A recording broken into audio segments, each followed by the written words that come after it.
예, 화요일 묵상의 시간입니다. 하나님의 인내에는 끝이 있다. 하나님의 인내에는 끝이 있다. 자, 이런 제목으로 또 오늘 묵상 시작하겠습니다.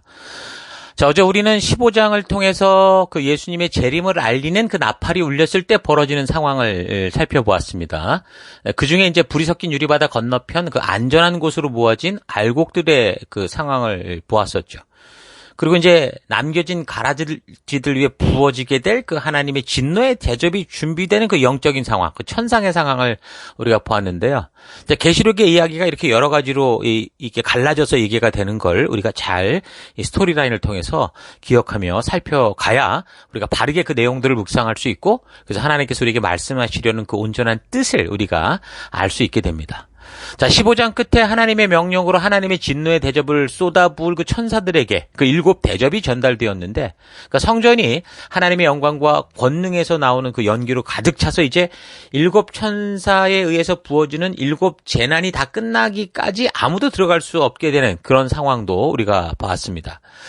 자, 그래서 이제 16장으로 보면 16장에는 하나님의 진노의 대접이 쏟아지는 그런 장면이 나옵니다. 그러니까 이제 남겨진 가라지들, 그러니까 남겨진 사람들에 관련된 이야기인 거죠. 그러니까 지난주에 살핀 그 14장, 그러니까 인류의 마지막 날 나타날 하나님의 진노의 모습, 그 추수의 모습을 경고할 때 여기 나오는 7 대접의 재앙을 어떻게 표현을 했냐면 포도를 수확하는 것으로 표현을 했죠.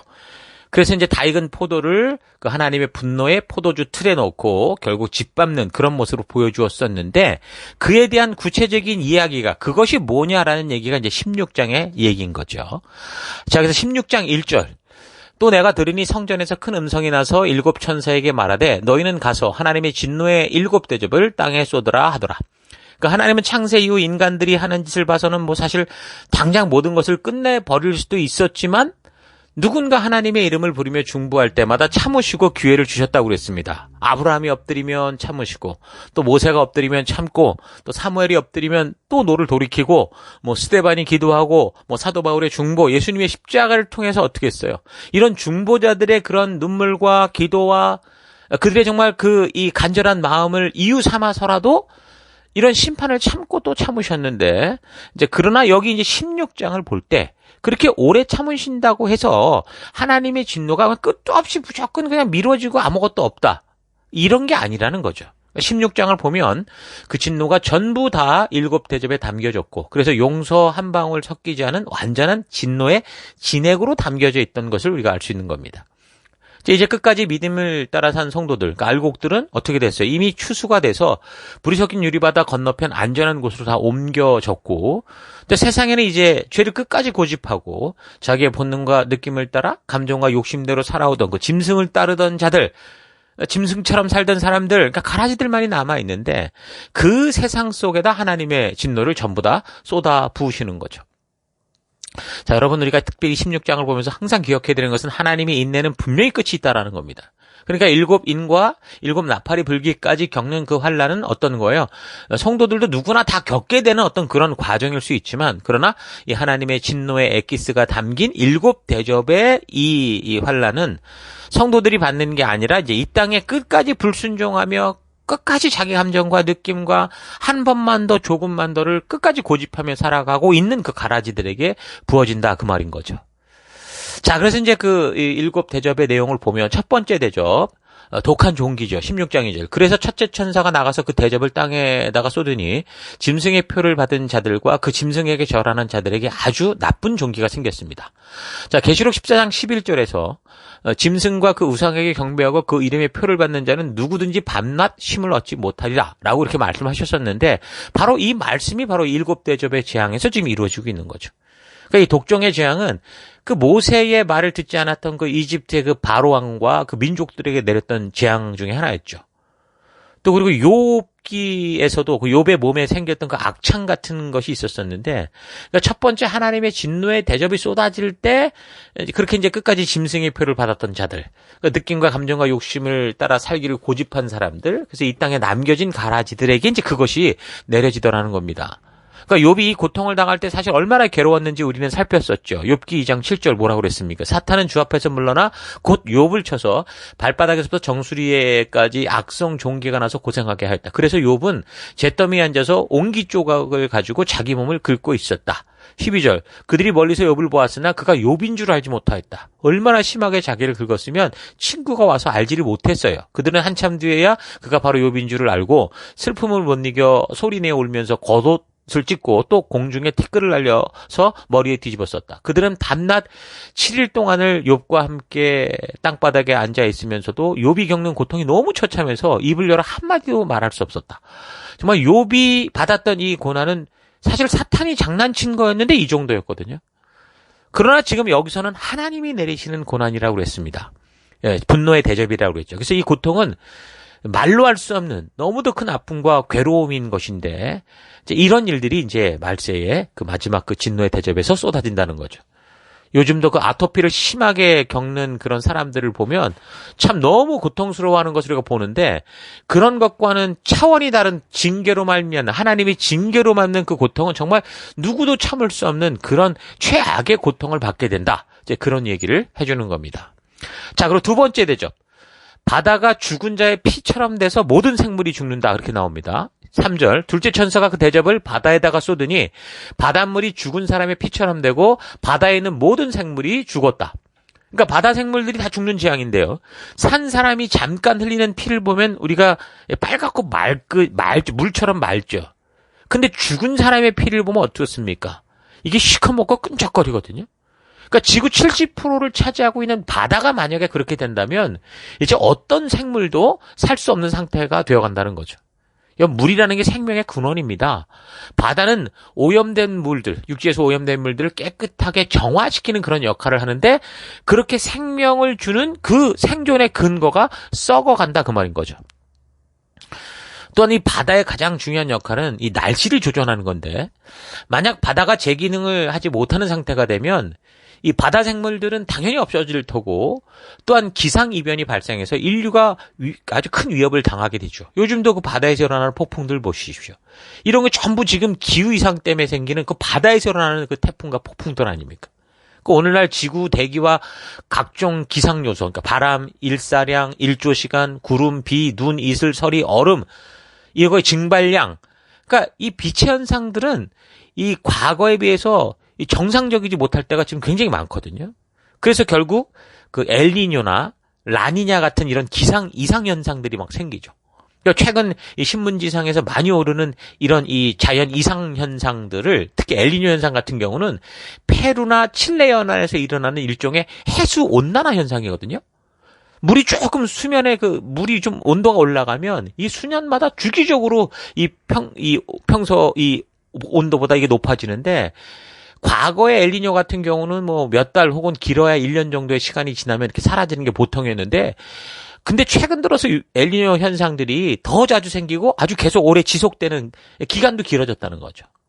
이러한 엘니뇨는 거의 전 지구에 걸쳐서 뭐 폭우, 폭설, 폭풍, 이상기온, 뭐 저온, 이상저온 이런 이 기상이변을 계속 일으키는 그런 원인이 되거든요. 엄청난 재산 손실과 또 생명들이 잃어가는 그런 일들이 지금도 발생되고 있지 않습니까? 근데 이제 두 번째 대접이 쏟아질 때 이제 더 끔찍한 일들이 벌어지는 거죠.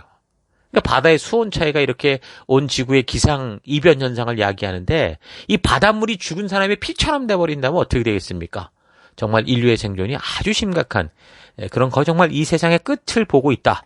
그런 현상이라는 거죠. 자, 그리고 세 번째 대접이 쏟아집니다. 강과 물 근원이 전부 피가 되는 거예요. 16장 4절. 셋째 천사가 그 대접을 강과 샘에다가 쏟으니 물이 피가 되었다.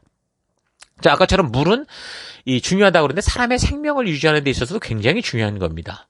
여러분, 사람의 먹는 물까지 피가 되어서 먹지 못하는 이런 일이 생기면 어떻게 되겠습니까? 물이라는 건 지구상의 모든 땅과 동물, 식물들에게 없어서는 안 될 가장 중요한 생명의 근원이 되는 건데 그러니까 물은 인간 생존의 가장 중요한 요소입니다. 왜냐하면 일단 우리 몸의 70%가 물로 돼 있어요. 즉 우리가 물을 섭취 않으면 아주 심각한 상태에 빠진다는 거죠. 그것도 깨끗한 물을 섭취하지 않으면. 근데 물의 양에 따라서 우리 몸에 수분의 양이 얼마냐에 따라서 우리의 몸에 이 생명까지 왔다 갔다 하거든요. 보통 우리 몸에서 1%에서 3% 정도 수분이 부족하면 심한 갈증을 느끼게 되는 겁니다. 그러다가 5% 정도가 더 부족하게 되면 어떻게 됩니까? 혼수 상태에 빠져요, 사람이. 그러다가 12% 정도가 부족하게 되면 이제 사망하게 되는 그런 상황으로 가거든요. 물은 우리 몸에 꼭 필수라는 거죠. 물만 먹어도 우리 몸이 굉장히 깨끗해지고 모든 이 장기들이 정상 기능하는 것을 우리가 분명히 볼 수 있죠. 또 둘째는 동물이나 식물에게도 물은 필수적입니다. 사람에게 물이 없으면 안 되듯이 동물도 식물도 마찬가지예요. 물이 없으면 안 됩니다.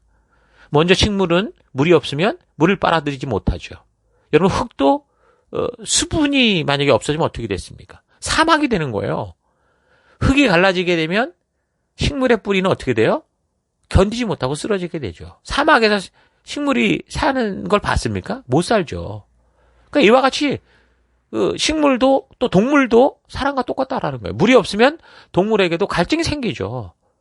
그리고 많이 물이 부족하면 죽게 됩니다. 그러니까 지구에게 있어서나 사람에게 있어서나 이 70%를 차지하는 물이 만약에 없어지거나 더럽혀진다면 결국 인류의 종말은 불을 보듯 뻔한 상황이 된다라는 겁니다. 근데 이런 현상이 벌어지는 것을 보며 뭐라고 말하냐? 하나님의 천사가 이건 의로운 심판이다. 지금 셋째 대접까지 쏟아지는 건 봐도 정말 인류는 너무 큰 고통 속에 있게 될 텐데 천사는 이건 의로운 심판이다라고 말합니다. 주의 말씀대로 살고자 했던 성도들과 선지자들을 괴롭게 하였던 그런 일들로 인해서 그동안 받았어야 될 그 매를 드디어 맞는다 그 말이겠죠. 이게 아주 무서운 말인데 그러니까 진노의 대접이 쏟아지는 그 과정의 특징은 뭐라는 겁니까? 용서가 없다라는 거예요. 성전에 들어가서 중보가 통하지 않는다는 거예요. 누구 하나 죄를 고집하던 사람들을 또 그래도 뭐 역성 들어주고 동정해주고 이렇게 해준 기회를 주고 이런 게 아니라 그 욕심대로 고집스럽게 살던 사람들을 심판하시는 그 하나님을 오히려 모든 이 바라보는 자들이 의롭다. 이거 정말 공평하다. 이렇게 하늘이 외친다. 우주가 그걸 말한다. 그 말인 거거든요. 여러분 이런 사실 잊지 마시고 우리가 보냄받은 각자 삶의 터 곳곳에서 참된 믿음의 길, 그러니까 세상과 타협하고 또 닮아가는 그런 길이 아니라 오직 하나님의 말씀의 가치를 따라 걷는 그런 믿음의 길을 여러분 묵묵히 걸어가서 우리는 아주 짧은 이 점 같은 시간을 살다가 하나님께로 가겠지만 그 잠깐의 시간 동안 하나님의 뜻이 우리의 순종을 통해 온전히 이 땅에서도 이루어지게 하는 거룩하게 구별된 삶을 살아가는 여러분과 제가 되길 바랍니다. 그래서 정말 이 16장 15장에 보여주는 이 마지막 나팔이 울려진 후에 갈라지는 이 땅, 불이 섞인 유리바다를 기준으로 어느 쪽에 설 것인지 여러분 잘 지혜롭게 생각하고 온전한 말씀과 부르심의 길을 따라가는 여러분 될 수 있기를 바랍니다. 자, 오늘 하루 나의 삶은 불이 섞인 유리바다를 중심으로 알곡들이 모아지는, 그러니까 우리 주님이 맞이해 주시는 곳을 향해 가는 삶을 살고 있는지, 아니면 이렇게 무서운 하나님의 진노의 대접이 쏟아지는 이 땅에 남겨지게 될 그런 삶을 살고 있는지, 여러분의 걷는 길이 어딘지를 잘 되돌아볼 수 있기를 바랍니다. 오늘 세 번째 진노의 대접이 쏟아지는 상태까지 살펴봤는데 우리에게 사랑과 인내 하나님이셨음에도 불구하고 결국 이 16장을 통합할 때 분명히 그 인내의 끝이 반드시 있다라는 사실을 우리가 잘 기억할 수 있기를 바랍니다. 하나님은 무조건 오냐 하시는 분이 아니십니다. 하나님의 사랑이라는 것이 하나님께서 말씀해 주신 그런 삶의 길, 온전한 생명의 길을 떠나 뭐 인간의 감정과 욕심대로 사는 것에도 무조건 괜찮다라고 하는 그런 사랑이 아니에요. 하나님의 사랑은 그런 사랑이 아닙니다. 동성애를 비롯한 그런 죄악된 것을 끝까지 붙들고서 이걸 용납해달라고 하는 거. 근데 그걸 용납해 주시고 그런 게 아니라 그건 사랑이 아니에요. 그건 방치고 그건 말 그대로 어뷰즈입니다. 그런 게. 무슨 짓을 하든지 나중에 회개만 하면 다 끝난다. 괜찮다라고 하는 이런 사실은 잘못됐다라는 걸 여러분 잘 기억해야 됩니다. 하나님이 창조하신 사람은 그렇게 살 수 있는 존재가 아니에요. 그러니까 지구가 지금 이런 상황, 우리가 살피는 이런 상황이 된다면 참으로 웬만하게 준비되지 않은 상태에서는 누구라도 지금 서서히 죽어갈 수밖에 없는 그런 상태로 우리가 보고 있는데 아마도 이런 할렘 속에서도 어떤 줄 알아요? 권세가 있고 돈이 많은 이런 사람들은요, 이런 재앙을 두려워하지 않습니다. 아무래도 돈도 있고 권세도 있다면 다른 사람들보다 더 오래 생존하고 버텨낼 수 있을지 모르겠지만, 여러분, 그러나 결국 하나님이 내리신 이 마지막 이 진노의 대접에서는 이건 보통 이게 견뎌낼 수 있는 상황이 아닙니다. 끝입니다. 웬만한 사람들은 처절한 고통 속에 점차 죽어가는 그런 세상이 되는 거예요. 그 하나님은 지금 이런 상황 속에서도 회개와 돌이킴의 기회를 주시는 분이라고 믿는데, 근데 계속되는 상황을 보면 여기까지 온 사람들은 절대로 되돌이키지 않습니다. 그 고집과 욕심을 버리질 않아요. 그래서 하나님을 모독하고 멸시하고 그 의를 행하시는, 공의를 행하시는 하나님을 향해 이를 갈면서 회개하지 않고 오히려 덤벼드는 상태인 것을 알 수 있거든요. 보통 머리를 굴리는 인간들이 생각하는 것처럼 하나님이 사랑의 하나님이니까 실컷 이 세상을 즐기고 누리고 살다가 마지막 죽기 전에 하나님 쏘리 회개하면 될 거라고 그렇게 생각하는 경우가 있는데, 여러분, 하나님이 창조하신 인간이라는 존재가 어떤지 몰라서 하는 헛된 생각이에요. 머리를 그렇게 쓰는 것부터 이미 지옥의 길은 정해진 것이다 다를 바 없는 그 666의 표적을 스스로의 이마와 손목에 새기는 거와 똑같은 거예요. 자기의 정신을 완전히 사탄화시키는 그런 생각이 바로 내가 죽기 전에 회개하면 되지. 바로 이게 그런 표식이라는 거예요. 여러분, 이런 건 남의 얘기가 아니라 하나님의 말씀으로 나를 하루하루 바르게 준비하지 못하고 또 말씀을 따라 순종하며 나아가지 않고 자기의 욕심을 따라 본능대로 사는 것을 그렇게 방치하게 될 경우 분명히 교회당을 다니고 있는 나에게도 있을 수 있는 일이다라는 거 여러분 잊지 마시고요. 오늘 하루도 부지런히 하나님의 말씀으로 나를 변화시키고 그 말씀의 길을 따라 그 길이 어느 길이든 좁은 길이든 넓은 길이든 어떤 화려한 길이든 아니면 정말 컴컴한 길이든 그 생명이 이끄는 길을 따라 새 사람 된 삶을 살아가는 여러분과 제가 될 수 있기를 축원합니다. 오늘 하나님의 인내 끝이 있다라는 거 잊지 마시고 하나님의 그 놀라운 사랑으로 우리가 정말 감사하며 나아갈 수 있는 그런 하루, 복된 하루 살기를 주의 이름으로 축원합니다. 오늘 하루도 힘내십시오. 잠시 기도하겠습니다. 하나님은 심판의 날 전까지 오래 참으시며 돌아올 기회를 주시는데, 이런 은혜의 때가 마치 영원할 것처럼 살아가면서 내 삶의 태도에 말씀을 따르지 않고 본능과 욕심을 따라 살아가는 습관을 만들어서 그렇게 자꾸 지옥이라는 이 곁길로 가는 그런 삶을 살아왔던 것을 회개합니다. 진노하시는 우리 하나님의 얼굴을 보지 않고 사랑스러운 얼굴로, 용서의 얼굴로 대해주시는 그 하나님의 얼굴을 끝까지 만나고 영원히 만날 수 있는 믿음의 삶 살기 원합니다. 이 세상을 사는 동안 마음대로 살다가 죽기 전에 회개하면 가는 곳이 천국이 아니라 지금부터 말씀의 가치를 따라 우리 하나님과 동행하는 삶이 천국의 삶이다라는 거 잊지 않고 매일매일 날마다 주님의 뜻이 이 땅에서도 이루어지게 하는 말씀대로 순종하는 삶을 살아가는 내가 되기 원합니다. 우리 하나님의 그 사랑에는 끝이 있다라는 거 잊지 마시고 분명한 기준이 있다라는 거 잊지 않고 우리가 정말 주님의 그 말씀의 기준을 따라 오늘도 그 믿음의 길을 걷는 내가 되기를 간절히 바라보고 예수님 이름으로 기도했습니다. 아멘.